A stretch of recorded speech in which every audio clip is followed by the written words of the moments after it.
क्या आपने कहीं इतने गहरे गड्ढे के बारे में सुना या देखा है? क्या आप इस प्यारी सी जेलीफिश की असलियत से रूबरू हैं? या फिर क्या आपने किसी ऐसे इंसान के बारे में सुना है जिसने एक मगरमच्छ को पाला हो? अगर नहीं सुना तो कोई बात नहीं, बने रहिए हमारे साथ इस वीडियो के एंड तक। नंबर 5, आप लोगों ने कई सारे जीव की प्रजाति और वंशज के बारे में तो जान लिया है, लेकिन क्या आपने कभी हाथी जैसे विशाल जानवर के बारे में नहीं सोचा कि आखिर इनके वंशज कौन थे? कुछ 10,000 सालों पहले इस धरती पर एक विशाल जीव राज किया करते थे, जिन्हें हम आज मैमथ के नाम से जानते हैं, और इन्हें ही आज के मौजूद हाथियों का वंशज भी माना जाता है।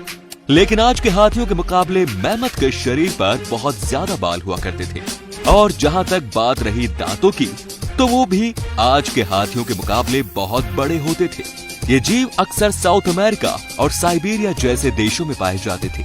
ये मैमथ 13 से 15 फीट तक बड़े हो सकते थे, और इनका वजन 7 टन तक का हो सकता था, और इनके बाल 3 फीट लंबे हुआ करते थे।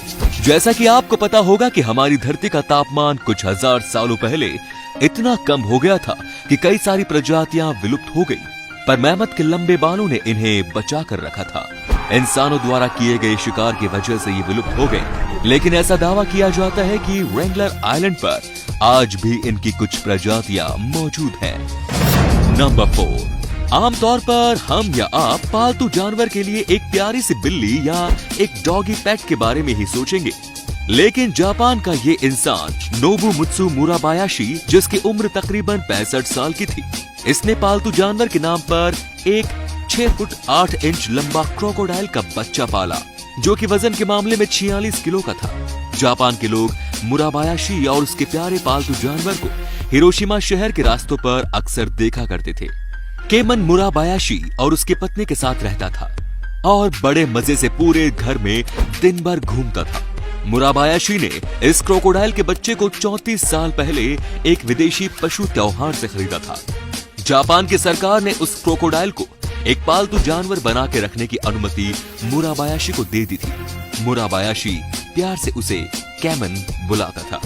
कैमन के साथ उसका संबंध कुछ ऐसा था कि वो हर रोज उसके दांत साफ किया करता था और हर दिन अपने साथ हिरोशिमा के रास्तों पर टहलाता था, और इन सब की वजह से वो छोटे टीवी शोज में भी आने लगा था, और देखते ही देखते वो एक छोटा मोटा सेलिब्रिटी बन गया। कैमन के पास उसका खुद का बड़ा सा बाथटब भी था नहाने के लिए, और बेचारे मुराबायाशी को अपने घर के दरवाजे हर साल बदलवाने पड़ते थे, क्योंकि उनके भारी पालतू जानवर के चलने से वो कमजोर या टूटने की कगार पर आ पहुंचते थे। नंबर 3, आपने ये तो सुना ही होगा कि खूबसूरत चीजें अक्सर धोखा दे जाती हैं। ऐसा मैं इसलिए कह रहा हूँ क्योंकि आप सबने इंटरनेट पर जेलीफिश की खूबसूरती तो देखी ही होगी, लेकिन इसके जहरीलेपन के बारे में तो शायद ही सुना होगा आपने। दरअसल एशिया और ऑस्ट्रेलिया के समुद्र में पाई जाने वाली ये बॉक्स जेलीफिश एक पारदर्शी मछली है। इन्हें दूसरी मछलियों की तरह आसानी से देखना बिल्कुल नामुमकिन सा होता है। ये मछली नेमेटोसिस्ट नाम के खतरनाक जहर को पैदा करती है, और इंसानों पर इस जहर का असर कुछ इस तरह होता है कि उनका दिल काम करना बंद कर देता है और धड़कनें रुक जाती हैं। अगर गलती से ये जेलीफिश किसी इंसान को काट ले तो उतने दूर की चमड़ी में चुभन और काफी जलन सी होने लगती है। आप ये जानकर हैरान रह जाएंगे कि इस जेलीफिश को 2 मिनट में 50 इंसानों को मौत की घाट उतारने में भी कोई परेशानी नहीं होगी। अगर आप इस जेलीफिश के जहरीलेपन के बारे में पहले नहीं जानते थे तो इस वीडियो को लाइक जरूर कीजिए दोस्तों। अंत में है नंबर 1, ऐसे बहुत कम ही लोग होते हैं जो अपनी जिंदगी में कई सारी हार देखने के बाद भी हिम्मत नहीं हारते और आगे कामयाबी की ओर अपनी मेहनत जारी रखते हैं। 1858 में कुछ कैदियों ने पानी की तलाश में खुद अपने हाथों से गड्ढा खोदना चालू कर दिया, और 2 साल की मेहनत के बाद भी उन्हें पानी नसीब नहीं हुआ। लेकिन उन कैदियों ने हार न मानकर फिर से अलग अलग चारों दिशाओं में खुदाई करना शुरू कर दिया, लेकिन बदकिस्मती से उन्हें तब भी पानी नसीब नहीं हुआ।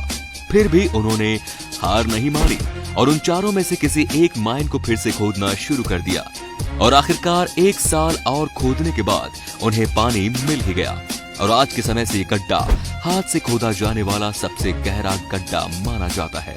तो आज के लिए बस इतना ही दोस्तों, मिलते हैं अगले वीडियो में कुछ और होश उड़ा देने वाले फैक्ट्स के साथ। धन्यवाद।